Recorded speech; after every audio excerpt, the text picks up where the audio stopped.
Blessings, everyone.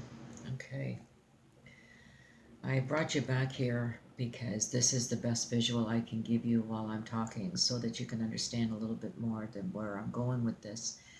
Now, again, for those that have not seen this, this is Dr. Haras.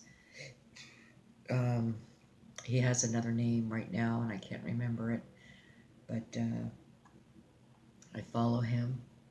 He taught me all about the Knight Templars. Wow, yeah.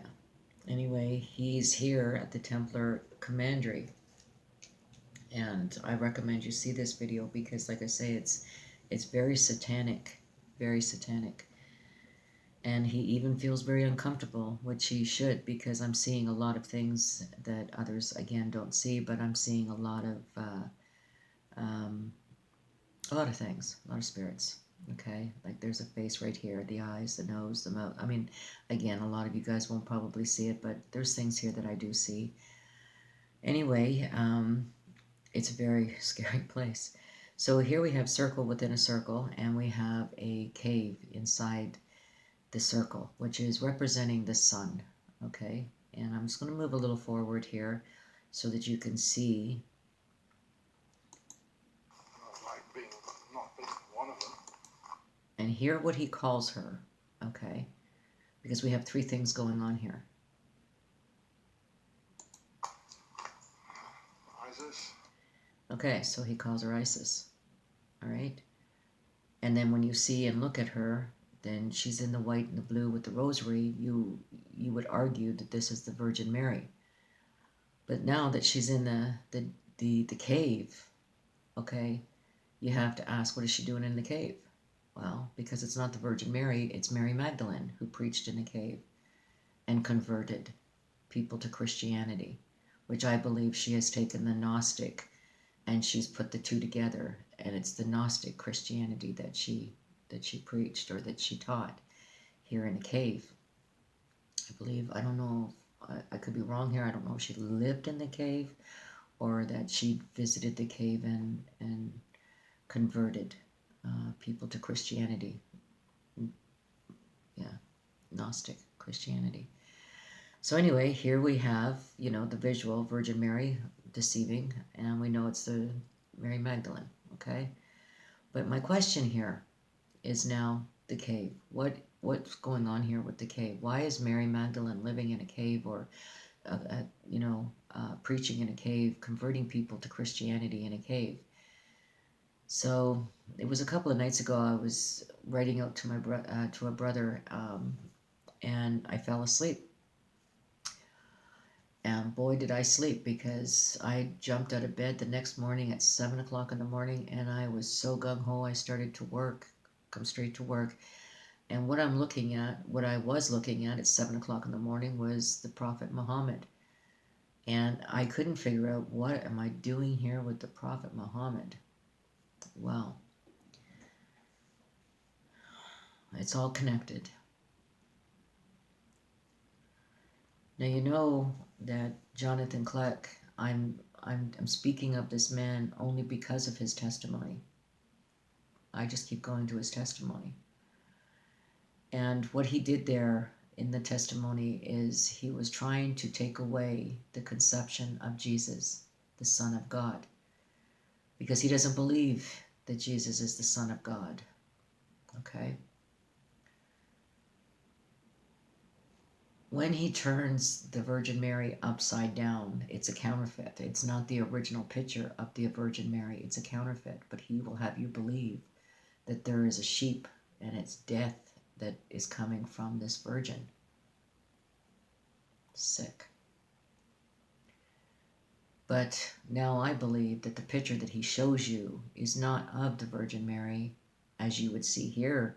You would think that it was the Virgin Mary, the rosary, the blue and the white, But what he is holding up to you is Mary Magdalene and not the Virgin Mary.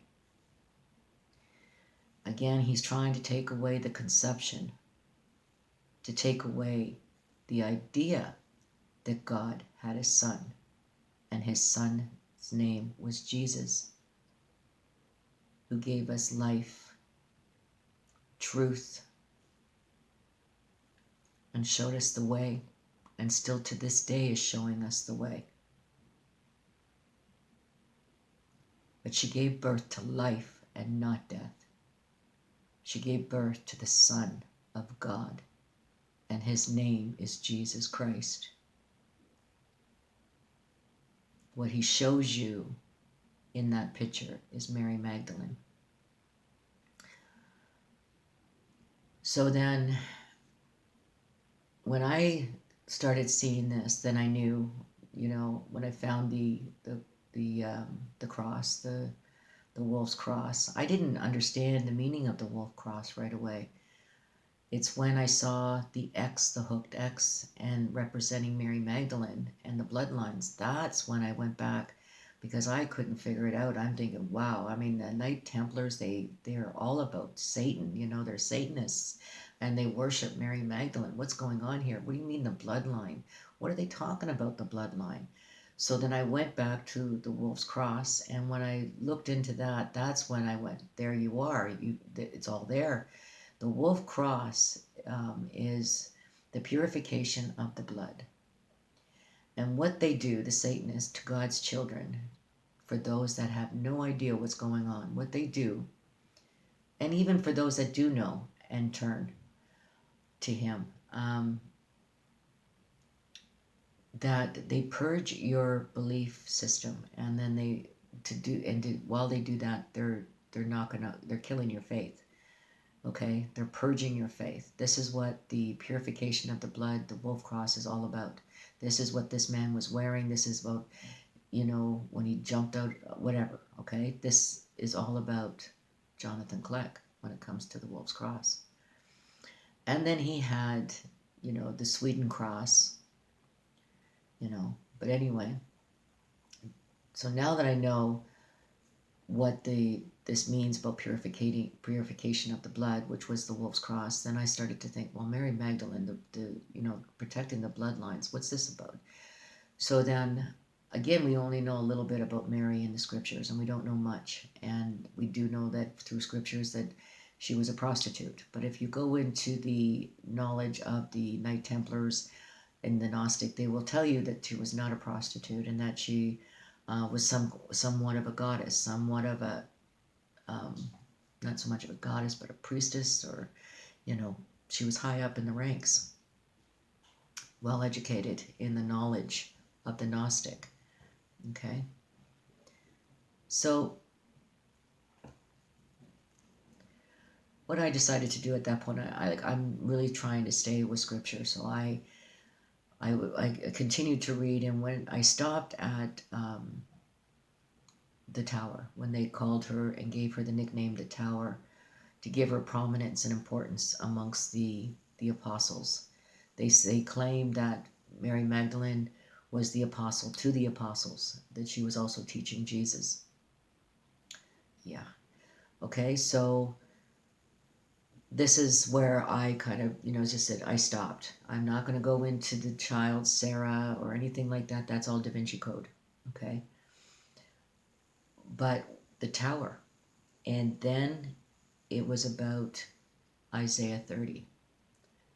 And it hit me like a brick. It really did. It was almost like it knocked me right over when I started to understand what the connection was, and how when it was coming together with the tower, how the two towers went down, how the one tower went up, and how Hosea says, in the scriptures, where blood will touch blood, and I'm thinking, this is all biblical. Everything that happened that day was so biblical, and it was already foretold of what was going to happen when those two towers went down. And this is where blood toucheth blood. So here we have the tower, which represents Mary Magdalene. As I went into scrolling down, I found that the tower was sitting on the seal of the prophets. And I'm just like, you've got to be kidding me. Like, where is this going? Where is this going? And then the question was, blood toucheth blood. Now, I'll get into that a little later.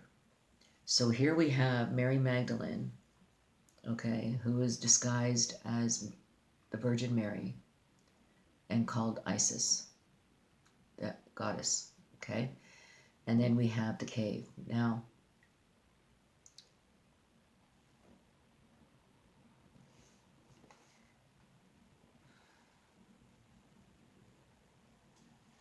okay, that's right. So now I'm asking the questions. Now I brought it all forward: the crosses, the bloodlines, the connection with Mary Magdalene, the Virgin Mary, the Knight Templars, the Gnostic Christianity.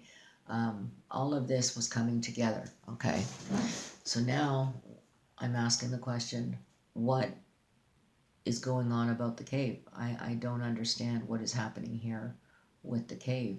So I started to think about those, like David, King David, all right, when he says the eye, but the eye prevented, okay, stopped him from killing.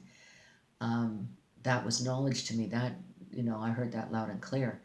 And then when there was Mary, of course, that was in the cave. And then I ended up, one night I was, responding to a brother and I fell asleep. I got up the next morning. I don't know, I must have slept almost 14 hours. I fell asleep. And I got up the next morning. It was 7 o'clock in the morning, and I jumped up and I went straight to work. And that's when I started to realize that I was studying and looking into the Prophet Muhammad. And I had no idea why I was looking into Muhammad, the Prophet Muhammad. Okay, so I'm just going to show you the cave here that Muhammad would retreat to meditate.